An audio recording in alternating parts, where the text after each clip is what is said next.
નમસ્કાર દર્શક મિત્રો, 7 ગુજરાતી ન્યૂઝમાં આપનું હાર્દિક સ્વાગત છે। હું છું રીતેશ રાવલ ને હવે જોઈશું આજના મુખ્ય સમાચાર। આજ રોજ વૈશાખ વદ અમાસ શનિ મહારાજ જન્મોત્સવની ઉજવણી કરવામાં આવી છે। વડોદરામાં આવેલા ભાયલી ગામ જવાના મુખ્ય માર્ગ પર શનિદેવ મહારાજનું મંદિર આવેલું છે। ત્યારે આજે ન્યાયના દેવતા ગણાતા શનિદેવ મહારાજ આજે જન્મજયંતિ નિમિત્તે શનિદેવ મંદિરે આજે સવારથી જ શનિદેવના દર્શનાર્થી ભક્તોની લાંબી કતાર જોવા મળી હતી। ભક્તો દ્વારા શનિ મહારાજને સરસિયાનું તેલનું અભિષેક કરવામાં આવ્યો હતો।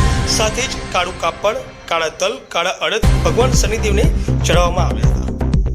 ત્યારે આજે સવારે શનિદેવના મંદિરે નવચંડી પણ રાખવામાં આવી હતી।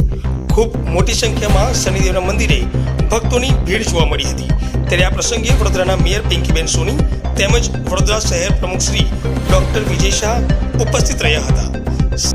સાંજે શનિ જયંતિ નિમિત્તે ખૂબ મોટા પ્રમાણમાં ભંડારાનું પણ આયોજન કરવામાં આવ્યું હતું।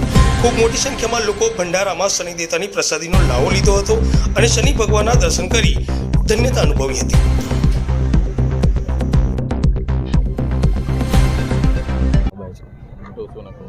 આજ રોજ જે શનિ જયંતિ હતી કેટલા વર્ષોથી તમે કાર્યક્રમ કરો છો, શું કહેશો? આ શનિ જયંતિ છેલ્લા 3 વર્ષથી અમે અહીંયા ભંડારો કરી રહ્યા છે શનિદેવ મંદિર ભાયલીમાં। ઉત્તરોત્તર જે વર્ષ વધી રહ્યા છે તેમ તેમ પબ્લિકનો પણ ઘસારો વધી રહ્યો છે। પહેલા વર્ષે 2500 હતા, બીજા વર્ષે 5000 હતા। આજના દિવસે 8000થી વધારે પબ્લિક અહીં હાજર રહેલી છે અને ભંડારાનો એ લોકો લાવો લીધેલો છે। જેમ ભાયલી વિસ્તાર ડેવલપ થઈ રહ્યું છે તે રીતે પબ્લિક પણ વધી રહી છે। તો અમને ખૂબ ખુશી થાય છે કે અમે મંદિરની પ્રતિષ્ઠા કરાઈ છે તો પબ્લિક તેનો લાવો લઈ રહી છે। મુખ્ય મહેમાન પણ આવ્યા હતા। મુખ્ય મહેમાન તરીકે અમે ઇન્વાઇટ કર્યા હતા આપણા ડૉક્ટર વિજય શાહ, શહેર ભાજપ પ્રમુખ શ્રી શૈલેષ સોટા સાહેબ અને પિંકીબેન મેયર આપણા, એમને ઇન્વાઇટ કર્યા હતા।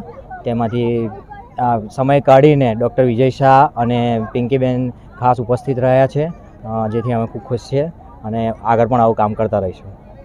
આપનો પરિચય? મારું નામ જયમીન પરમાર, હું અહીંયા ભાયલીમાં જ રહું છું અને છેલ્લા ઘણા સમયથી બરોડાનો રહેવાસી છું।